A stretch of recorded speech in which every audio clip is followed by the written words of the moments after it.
you've been a pastor under a nature. We've heard about so many miracles, testimonies of this. The blind received the sight, the crippled walked, this one.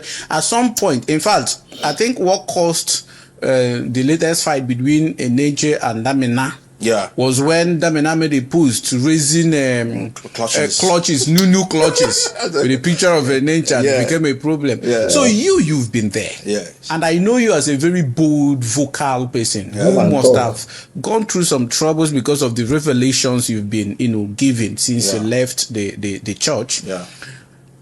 Tell us, these miracles, are they true? Have you witnessed any of them? Like, can you confidently, categorically state that the miracles are real, with every single iota of conviction in you, that some of these miracles, or all of them, are real? Even if it is some. It's a very strong question, but I'll answer you. I will tell you, Captain, no. And it's with due respect to him and to Dunamis Church. I have nothing to lose or gain.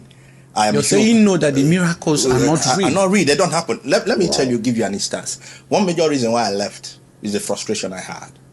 After healing and deliverance service, we have more people that need healing than people that came for healing. I don't know whether you got me. After the healing service, you see people still want to see daddy for prayer. People, I need to drink water. Please drink water. People frustrated. You could see frustration. And as a pastor, because when daddy has gone, the wahala now is left for us, because they have to meet us. Oh, pastor, please, I need to see daddy. I brought this person, I brought that person, and people. I'm like, whoa, where do I start from? Like, you could see pain. So what you're saying is that the real people, the real sick people that were brought for healing, do not receive healing, but then strangers receive healing. Is that what you're saying? Now, you see, let me tell you something. When you're on the stage, it's different from reality. Okay. When you are in a crowded atmosphere, charged with, disco light and bam, bam, bam, or the music is slow, your emotion is being tapped into. It's different ball game when the lights are off and you have to face reality. Now, most time when people, there's what I call environmental influence.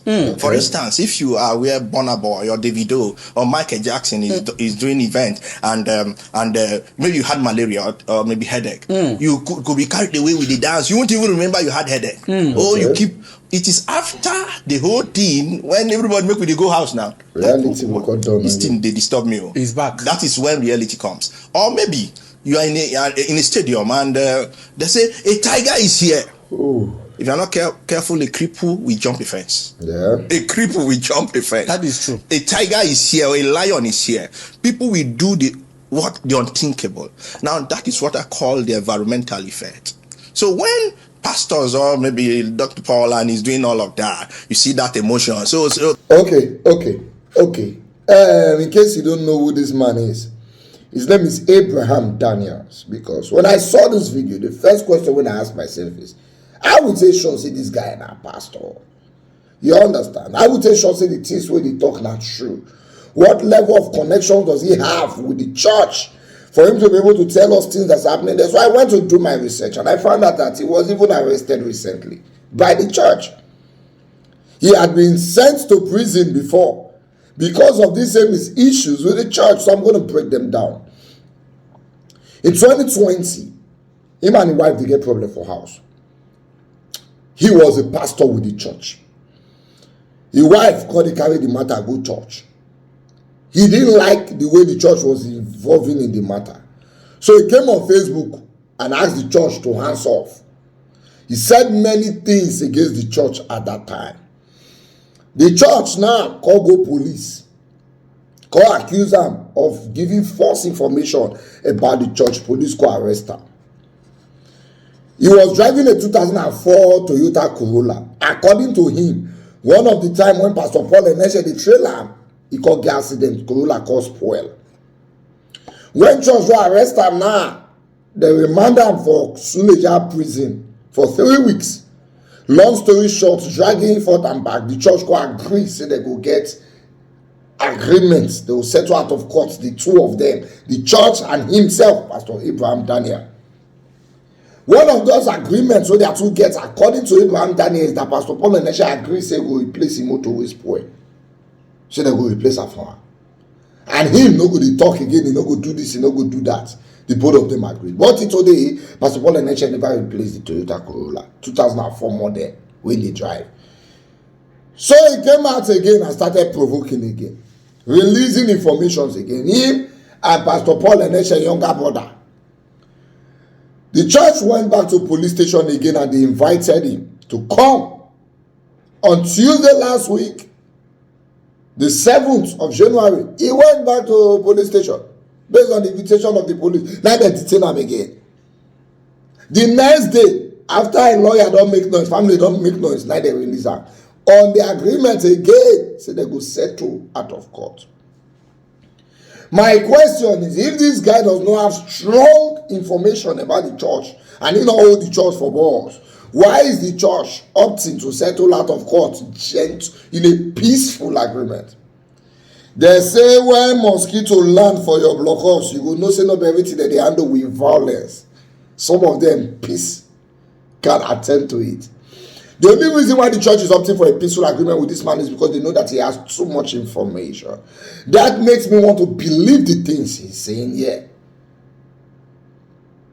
In all my life as a Nigerian, I've seen a lot of miracles happen in church, but I never seen the one way happen to one I know before. The only one when I see one I know testify, I call the person say, you say you get shoulder pain. Then they pray shoulder pain come. You when they go gym every day, but long story short, I've not seen one cripple when walk when I know or when we know. Now also I was having malaria. One pastor appeared to me in the dream and touched me. I used to have cancer. Where pastor prayed, now the cancer has dried up. I had HIV, now my report is negative. But in the time of Jesus Christ, the Bible talked about people that they knew, everybody knew in the area that was born blind. And when the Lord involved, they see. The Bible talked about mad people where everybody over there say this one they craze. And when the Lord involved, they well. But these days miracles where they know they add up. Anyway, long story short, I've told you the reason why I have to believe Pastor Abraham Daniel. No man will say things like this against the church and not go jail if you not get strong things to hold. But he's saying them and it's going scot-free, and the church is asking for a gentleman agreement. That makes me suspect a lot of things.